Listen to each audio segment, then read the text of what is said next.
வாழ்க்கையில் எவ்வளவு நெருக்கடிகள் வந்தாலும் சரி, அதை சமாளிக்கக்கூடிய சக்தி படைத்தவங்க. சிந்தனையில் புதுமை, எல்லா விஷயத்திலையும் நல்ல எண்ணம் கொண்டவங்க. நினச்சதை சாதிக்கக்கூடிய ஆற்றல் இயற்கையிலேயே இருக்குது.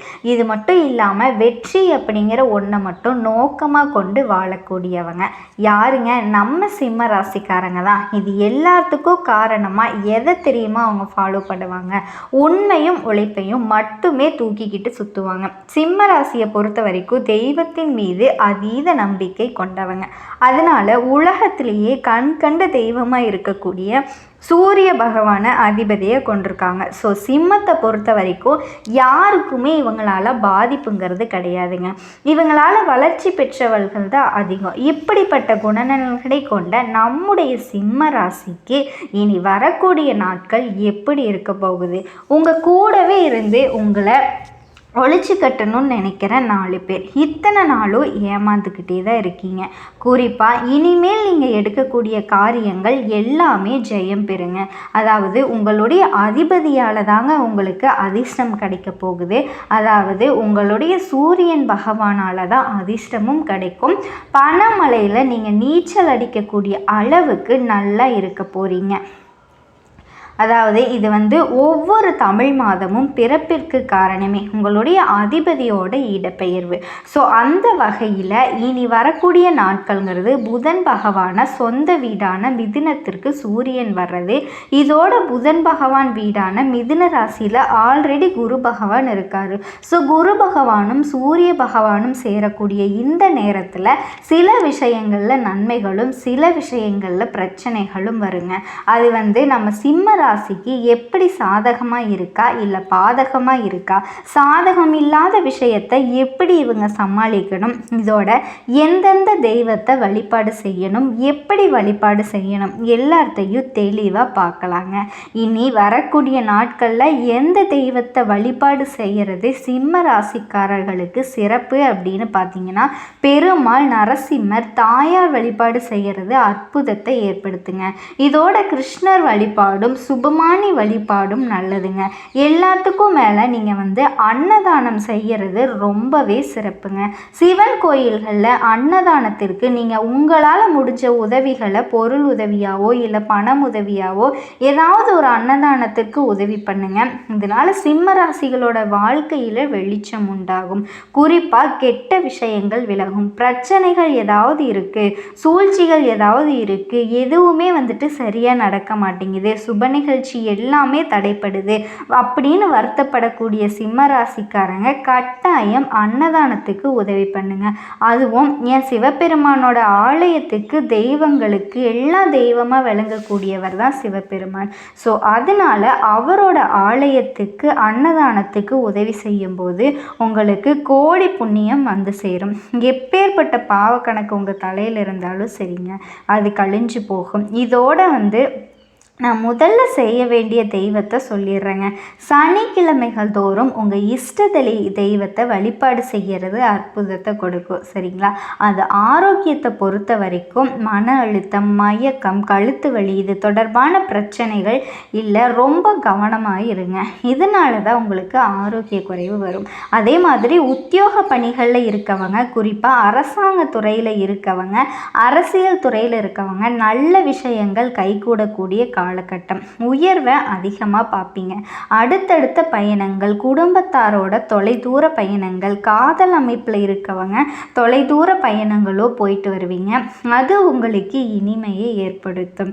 நீங்கள் சொல்கிறத உங்கள் துணை கேட்கக்கூடிய சூழல் உண்டாகுது. பெற்றோர்களுடைய ஆசீர்வாதம் உங்களுக்கு அனுகூலத்தை கொடுக்க போகுதுங்க.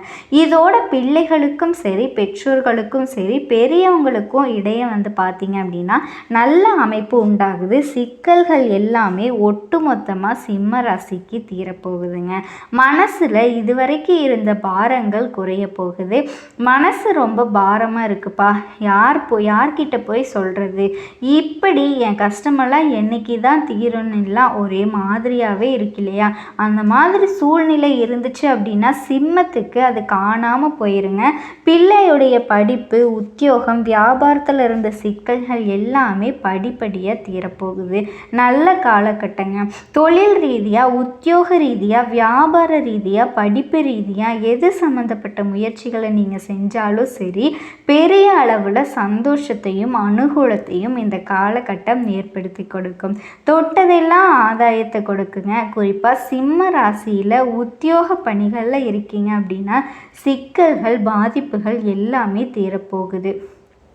மனசில் இருந்த எப்பேற்பட்ட சங்கடங்களும் மறைய போகுது. வேறு மொழி பேசுகிறவங்களால கூட அதிக அளவு ஆதாயத்தை பெற போகிறீங்க. உள்ளூர் பயணம், வெளியூர் பயணம், கடந்த பயணம், இது எல்லாமே வந்துட்டு உங்களுக்கு அதிகமாக போகக்கூடிய அமைப்பு இருக்குதுங்க. மிகப்பெரிய நிம்மதி, 15 வருஷ கனவுகள் எல்லாமே இப்போ நிறைவேறதுக்கான சாத்தியக்கூறுகள் இருக்குதுங்க. இதோட லாபம், முன்னேற்றம், பயணங்கள் போகிறதுனா கூட அது கூட ஆத்ம ரீதியான அமைப்போ, தெய்வ மார்க்க பயணங்களோ, நட்பு ரீதியான பயணங்களோ உங்களை மேன்மை அடைய வைக்குங்க. அனுகூலமான காலகட்டங்க. சிறப்பு. அரசு துறையில் இருக்கவங்க எல்லாருமே திடீர் முடிவெடுக்கிறது அனுகூலத்தை ஏற்படுத்தும். கூட்டு தொழில் மற்றும் மற்ற தொழிலில் இருக்கவங்க ஆண்களோ பெண்களோ லாபம், அனுகூலத்தை பெறக்கூடிய காலகட்டமாக இந்த மாதம் உங்களுக்கு அமைஞ்சிருக்குங்க. இதோட ஒட்டுமொத்தமாக சிம்மத்துக்கு நன்மையை தரக்கூடிய நாட்கள்னே சொல்லலாங்க. நீண்ட நாட்களாக நீங்கள் செய்ய முடியாத காரியங்கள் கூட இப்போ நல்லபடியாக செஞ்சு முடிப்பீங்க. அதுக்கான வாய்ப்பு அமையும். இதோடு பார்த்தீங்கன்னா வீட்டில் இருந்த சுபகாரிய தடைகள் விலகுது. சொத்து சுகம் வாங்கக்கூடிய யோகம் இருக்குங்க. நேரமும் காலமும் கைகூடி வந்திருக்குங்க. வராத கடன்கள் எல்லாமே வசூலாகும். மன நிம்மதி அடைய போகிறீங்க. சொந்த பந்தங்களோடு உங்களுக்கு இருக்கக்கூடிய பிரச்சனைகளை இருந்து வெளியில் வர போகிறீங்க. வேலையிலையும் சரி, வியாபாரத்துலேயும் சரி அதிக கவனம் செலுத்தப்படும். தினமும் குலதெய்வ வழிபாடு உங்களுக்கு இன்னும் மேன்மையை கொடுக்குங்க. ஸோ இப்போ வரைக்கும் பார்த்தது சிம்ம ராசிக்காரர்களுக்கு எப்படிப்பட்ட நாட்களாக இருக்க போகுது. கொஞ்சம் பொது பலன்களை பார்த்துருக்கோம். இப்போ சிம்ம ராசியில் இருக்கக்கூடிய ஒவ்வொரு நட்சத்திரத்துக்கும் எந்த மாதிரியான பலன்களை கொடுக்க போகுதுன்னு பார்ப்போங்க. சிம்ம ராசி மகம், பூரம், 1ஆம் பாதம் இதெல்லாம் இருக்கக்கூடிய மக நட்சத்திரம் வாழ்க்கையில் எவ்வளவு நெருக்கடி வந்தாலும் சரி எல்லாத்தையும் சமாளிக்கிறதுல இவங்க சாமர்த்தியசாலிங்க. உங்களை பொறுத்த வரைக்கும் திட்டமிட்டு செயல்படக்கூடிய நாட்கள் தான். ஜென்ம ராசிக்குள்ளே கேதுவும் செவ்வாயும் சஞ்சரிக்கிறது உங்கள் மனசில் குழப்பத்தை ஏற்படுத்தும். ஏதோ ஒன்றை இழந்த மாதிரி மனம் தவிக்குங்க. மற்றபடி வியாபாரம், தொழிலில் எதிர்பார்ப்பு கொஞ்சம் இழுபறியானாலும் உங்களுடைய எதிர்பார்ப்புகள் பூர்த்தியாகும். வேலையில் இல்லாத நெருக்கடிகள் எல்லாமே விலக போகுதுங்க. குருவோட சஞ்சாரம் சாதகமாக இருக்கிறதுனால நீங்கள் எதிர்பார்த்த வருமானம் இருக்க போகுதுங்க. புதுசாக இடம் வாங்கக்கூடிய யோகம், வீடு வாங்கக்கூடிய யோகம், வண்டி வாகனம் வாங்கக்கூடிய அமைப்பு, இது எல்லாமே உங்களுக்கு இருக்குதுங்க. அதே மாதிரி சப்தமஸ்தானத்தில் இருக்கக்கூடிய சனி ராகுவிற்கு குரு பார்வை ஏற்படுறதுனால கணவன் மனைவிக்கிடையே ஒற்றுமை உண்டாகும். இதோட திருமண வயதில் இருக்கவங்களுக்கு நல்ல வரன் வருங்க. கூட்டு தொழிலில் லாபம் அதிகரிக்கும். பிரிந்து சென்ற நண்பர்கள் மீண்டும் தேடி உங்ககிட்ட பேசுவாங்க. நல்ல செல்வாக்கு உயருங்க. பிறருக்கெல்லாம் குழந்தை பாக்கியம் கிடைக்கிறதுக்கான வாய்ப்பு கூட இருக்குதுங்க. கண்டிப்பாக நடக்க போகுது. அதே மாதிரி பூரம் நட்சத்திரத்தில் இருக்காது இவங்களும். இதோடு உங்களை பொறுத்த வரைக்கும் சந்திராஷ்டமம் அந்த மாதிரி நாட்களில் மட்டும் நீங்கள் பயணங்கள் போகிறத தவிர்த்துக்கிட்டீங்க அப்படின்னா ரொம்பவே நல்லா இருக்குங்க. மற்றபடி எந்த ஒரு விஷயத்துலேயும் உங்களுக்கு எந்த ஒரு தடங்களும் கிடையாது. சுபகாரியங்களை தொடங்குவீங்க. பரிகாரம் மற்றும் வழிபாடு கணபதியை அனுதினமும் வழிபாடு செஞ்சீங்க அப்படின்னா வாழ்க்கையில் வளம் உண்டாகுங்க. பூர நட்சத்திரத்தை நினச்சதை சாதிக்கணும் அப்படின்னு ஆற்றல் கொண்ட உங்களுக்கு நன்மையை மட்டுமே தரக்கூடிய லாபம். லாபஸ்தானத்தில் ராசிநாதனும் யானக்காரகன் குருவும் சஞ்சாரம் பண்ணுறது எடுத்த வேலை எல்லாத்துலேயுமே வெற்றியை ஏற்படுத்துகிறாங்க. வருமானத்தில் இருந்த தடைகள் விலகுது. அரசு வேலை சாதகமாக முடியுங்க. புதிய தொழில் தொடங்குனீங்க அப்படின்னா வெற்றியாக மாறும். சுக்கிர பகவானுடைய சஞ்சாரம் சாதகமாக இருக்கிறதுனால செலவுகள் கட்டுக்குள்ளே வருங்க. ஜென்ம சனிக்குள்ள ஞான மோட்சக்காரகன் கேதுவும் தைரிய வீரியக்காரகன் செவ்வாயும் சஞ்சாரம் செய்கிறது உங்களுக்கு குழப்பத்தை ஏற்படுத்தும். தேவையற்ற விஷயங்களை செய்யாதீங்க. அதே மாதிரி தேவையற்ற பொருட்களை வீட்டுக்கு வாங்கி வைக்காதீங்க. அதீத வாய்ப்பு இருக்குது, பார்த்து உஷாராக இருங்க. இந்த நேரத்தில் குரு பகவானினுடைய பார்வைங்கிறது உங்கள் ராசிக்கு 3, 5, 7ஆம் இடத்துல இருக்குங்க.